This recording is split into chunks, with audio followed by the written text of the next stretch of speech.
Hey guys, Chris here, aka Silent Hero, and welcome to a new series I'm calling Worth or Waste.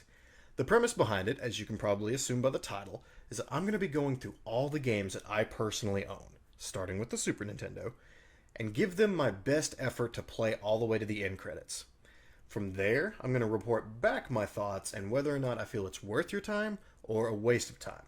Now, don't expect lengthy discussion. These are going to be bite-sized morsel videos, anywhere from 5 to 10 minutes depending on the game. Just enough to cover the basics and if I think it's worth the effort. Now that the introduction's out of the way, let's roll straight into the first game on this grand adventure, Actraiser.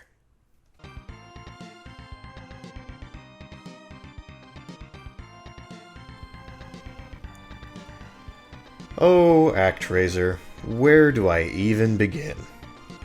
Released in the US in 1991, Actraiser tried to combine a healthy mix of Golden Axe combat, traditional platforming, RPG elements, and city building? Yeah, it's as eclectic as it sounds, but more on that later. Right from the get-go, you are dropped off in an all too familiar scene. You take control of an armor-wearing, sword-swinging hero with the illustrious mission of kill all bad guys.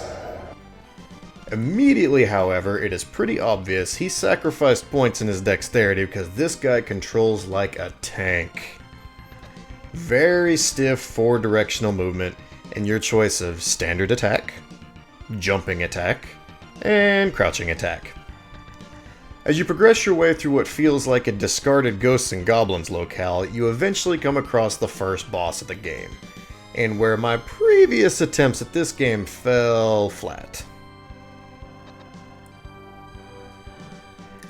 You see, your sword swipe animation is a bit misleading. The actual hitbox is larger than it appears, so for the first few attempts I was left scratching my head on how exactly I was supposed to hit this guy, at least without an immediate retaliation from him just bumping into me. One thing I neglected to mention is when you attack, that is a commitment. There are no fancy attack cancels or combos to get you out of trouble. When you swing, you don't get to pause and consult the committee on whether or not this was a good idea. That's it. Until the animation is over anyways. Once you understand the reach of your attack in his relatively simple pattern, he isn't that bad. It just makes for a sour first few attempts as you learn the ropes of how the game is actually meant to be played. Remember that part I mentioned about being a city builder? Yeah, this is that part. It is very rudimentary. Simcity, this is not. However, don't immediately start thinking that this is a bad city sim.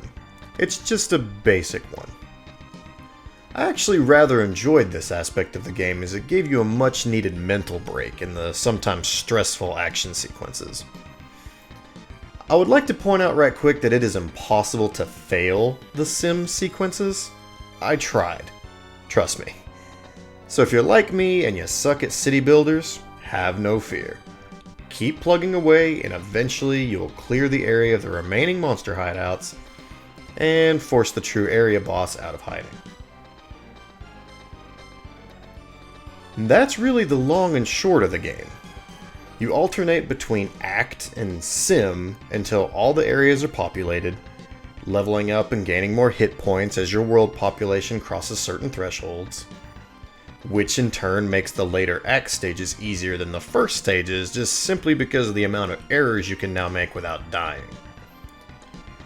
As you progress, you also get magic spells that you can use in your repertoire, but truthfully, once you get Stardust, that's all you need to beat the game. Stardust, as you see, calls down a rain of projectiles, and if positioned correctly, can wipe out anywhere from 30 to sometimes 50% of a boss's health in a single cast. It was so strong I didn't even experiment with other powers, so I don't even really know what the other ones do even though I collected all of them.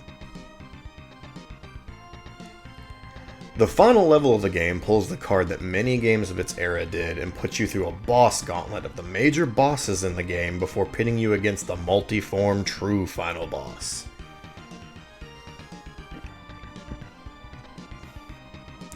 It took me about 3 or 4 attempts to get through the boss rush and land the killing blow on Tanzra and finally lay this game to rest.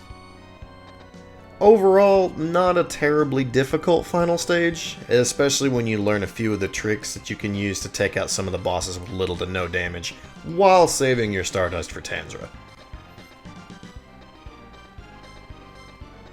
Actraiser is a fun, but flawed experience.